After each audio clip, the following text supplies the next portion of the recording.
Hi, happy Monday, everyone. It's Meredith. I'm here with our message for the 2nd of August. And happy August. All right, we are using Lightseers Tarot for our message today.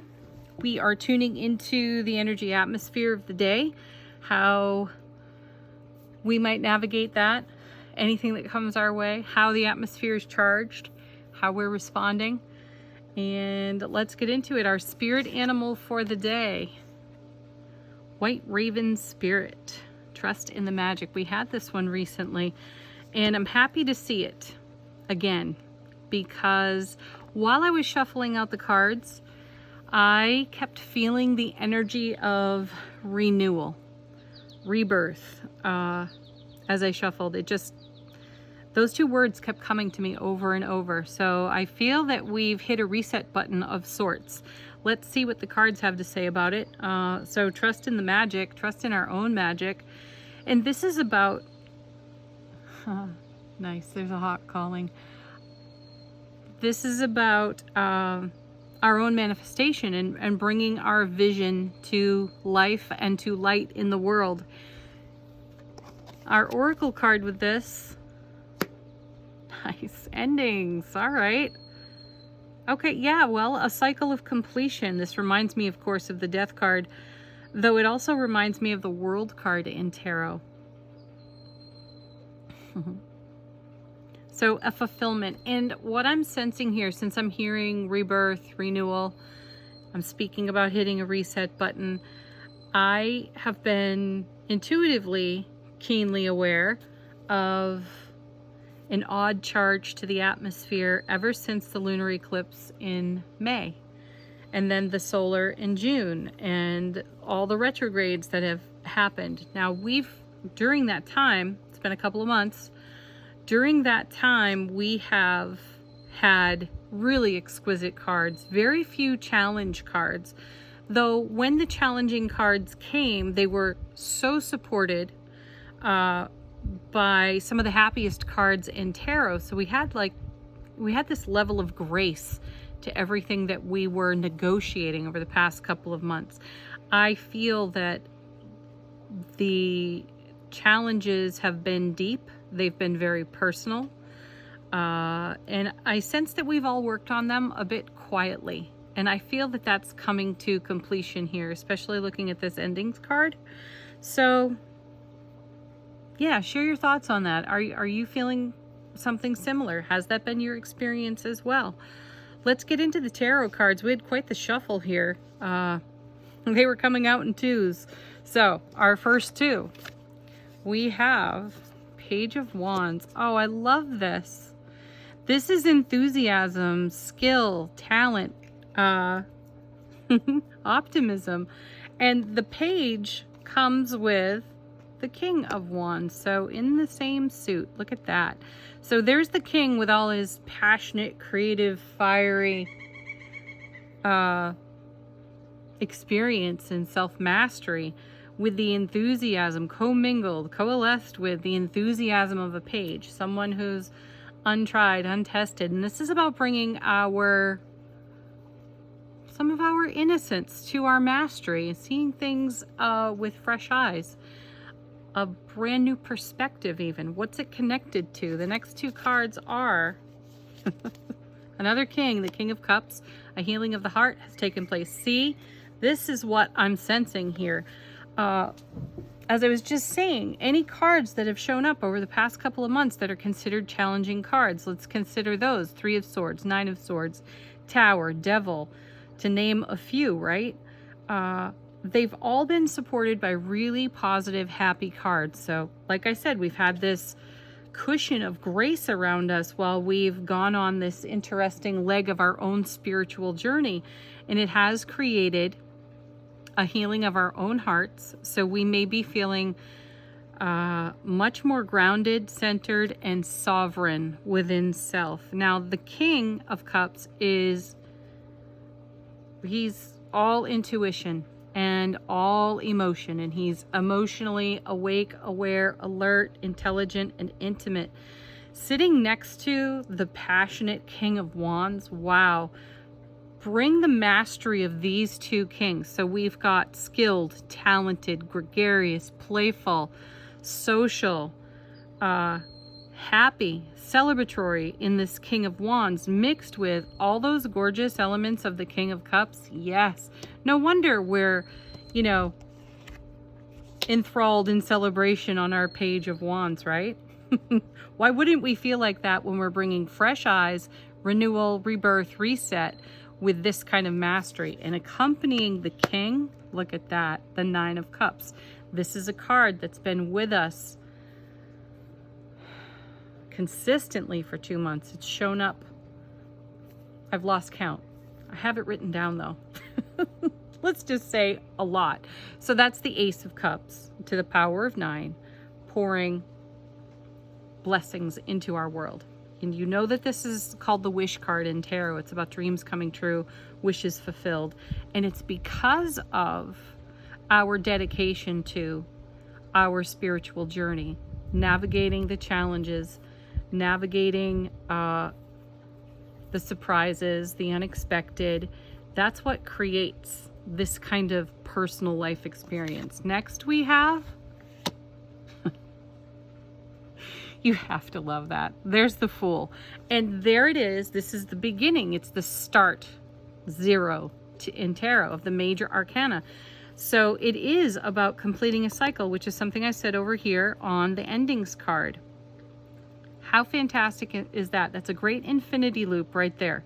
We're at the center of that infinity loop. And here we are with the Fool. A new beginning, a fresh start, a new journey undertaken. And this reminds me a bit of the Hermit card, where the core of that card is a quest beckons. And the quest is to explore all the paths that we're drawn to in our spiritual journey. And look at the kind of exalted energy that we are doing that in. Yeah, we're trusting our own magic. Next, clarifying our page and our King of Wands, we have the Seven of Cups, chaos, confusion, uncertainty. Which way do I go? And then, oh wow, look at that, Eight of Cups. So we have the 7, the 8, the 9 of Cups on the table. So this is showing us the progress. This is exactly, our 8 of Cups is showing us the journey that we're walking. And I feel that the spoiled for choice energy of the 7 has been put to rest, and we've walked on from it. And where have we walked? Right into the 9 of Cups, our 9 of Cups. How have we done that? With optimism, with enthusiasm, with mastery, with emotional awareness. Yeah, that's exquisite for us, right? Beautiful. So the 7 of Cups, this is heaven touching earth. All 7s in tarot bring that opportunity for us. And not only is heaven touching earth for us here in our 9 of Cups and Fool card, it's happening here in the 8, because we are able to journey beyond whatever confusion and or stagnation or challenge, perceived difficulty that we have been experiencing in that 7 of Cups. Something has been let go of for each of us. That's going to be unique to each and every one of us. And we feel a sense of freedom, liberation on the 8. Now the 8 of Cups is very much connected to eclipse energy in almost every deck, except this one. You can see a sun and a moon on this card. That's traditional out of the Rider-Waite system of tarot reading. You'll see a sun and moon, and it does speak to eclipses. And that's what happened back in May. We had a lunar eclipse.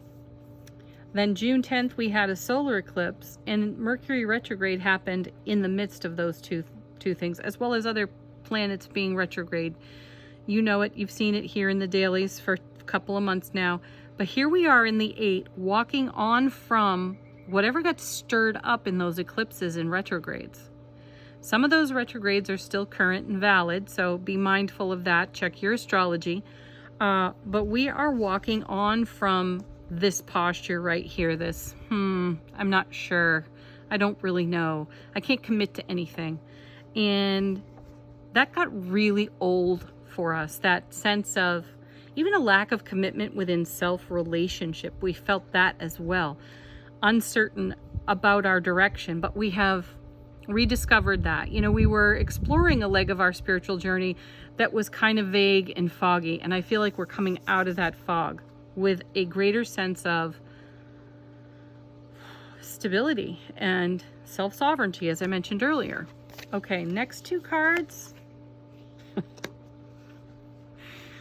You have to love this. Here's the Magician. As above, so below. Fantastic, right? This is us trusting our magic, making something of this energy atmosphere. And I feel that our vision has gotten a whole lot clearer. Hence this perception of a reset, rebirth, renewal. We now finally have a vision. We're walking toward that, and we are dancing with the magic that's within the atmosphere so that we can create our Nine of Cups exquisitely in our world. And then with the Magician is the Four of Wands. Happiest card, minor suits of tarot, and a super stable foundation. See, balance is being restored. If we were feeling out of harmony, out of balance, in a Seven of Cups type of posture here, wondering which way to go, what option to take, that's getting a whole lot clearer. And then we have the Lovers. Yeah. Yes. We've made a choice. We've made many choices, of course, but this card speaks to choosing the Nine of Cups. Choosing to continue the journey even without a clear vision for how it was unfolding, walking through the fog or the murky horizon even, because at the core of it all is a heartfelt choice. It's our heart space choice that makes this magic, that has us trusting the magic, that has us leaning into a new beginning. And another thing I'm feeling here with the Lovers is I was just talking moments ago about how we weren't even able to make a commitment within self relationship because we had some uncertainty here coming off the Seven. And I feel that we have discovered what that commitment is within our own heart space, how we are in self relationship. And specifically, I'm hearing right now that if we treat ourselves the same way we've always treated ourselves, how are we going to experience anything different? And then that extends into every connection we have, right? People call this the definition of insanity. If you always do what you always done, you always get what you always got. So we're choosing beyond that. And that may have been a pause for us on the Seven, believe it or not. We may have found ourselves there. Even though we know this, the atmosphere has been charged in such a way to have us question this. And when it comes to our priority connections, so this is family, friends, our family of friends, and sacred loving relationship with self and another, the feeling here is we've chosen sovereignty within all of those connections, because that is heartfelt. That's the heart space on overflow from the Nine of Cups, making real magic, creating the Four of Wands, because we've walked through this really unusual atmosphere that began back in May. And the heartfelt choice. Just a moment. We've had this come up more than once, knowing that the Lover's card is a choice card. It's also a card about a blessed union. And choosing that is not always so simple. People will say, follow your heart, just follow your heart. Choose with your heart. It's not always so easy, because sometimes that means uncomfortable change. And that's what's been going on here with our Seven and our Eight. And when we look upon our self-relationship and consider, am I treating myself as well as I possibly can? And in turn, am I bringing the best of myself to my sacred connections? If we're answering no to that, we know that we've been going through an upgrade. And that's been part of this uniquely charged atmosphere. So having the Lovers card show up in the reading as it is, next to this endings card, I feel that we're ending a period of confusion, because we know that in order to experience the Four of Wands, the Nine of Cups, we must choose differently. That's what the Lovers card is reminding us of. So again, if you do the same old thing that you've always done and show up in the same way you've always shown up in relationship to yourself and your sacred connections in life, then how do you experience anything different, anything as exquisite as the Nine of Cups, right? So consider it. Are you doing something in the same old way and you just feel kind of lackluster about things? If your answer to that is yes, then trust the magic that you have the ability to wield in this world and choose something different from yourself and walk on from that way of being. That's why the Lovers card can be challenging, because it's going to create some discomfort for you personally, for each of us personally. Just look back on any other time in your life when you've done that, and you'll know it. And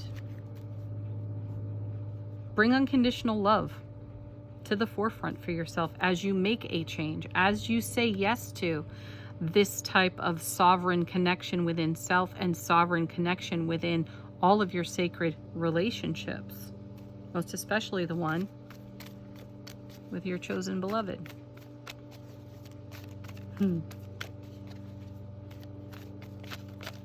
All right, angel answers. If you have a question, this is a great time to ask it, because we're making big happy changes again. This card loves us.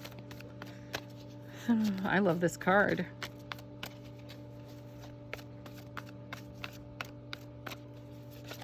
Next, emphatic success with our big happy changes.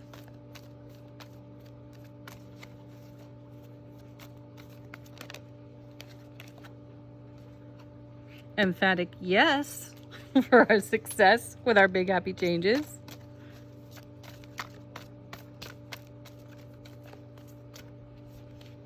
And of course,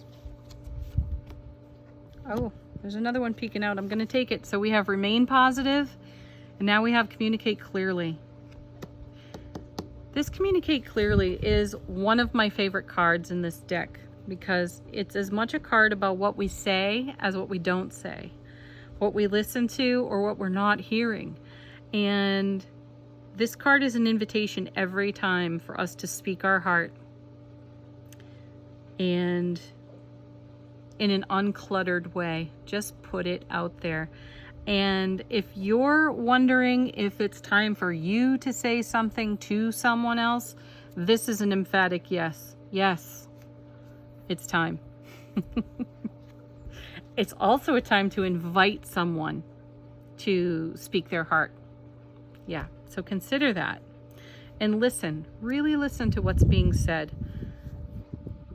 Ask for clarification if something's not really clear for you. Oh, I didn't do the cards from the bottom of the deck. Let's do those. So let's ask, how is the universe supporting us right now through the energies that we've already taken a look at here? Our first card is oh my gosh, look, death, infinity symbol, rebirth. That's fantastic. How many times did I say rebirth? Did I mention the infinity symbol? Yes, I did.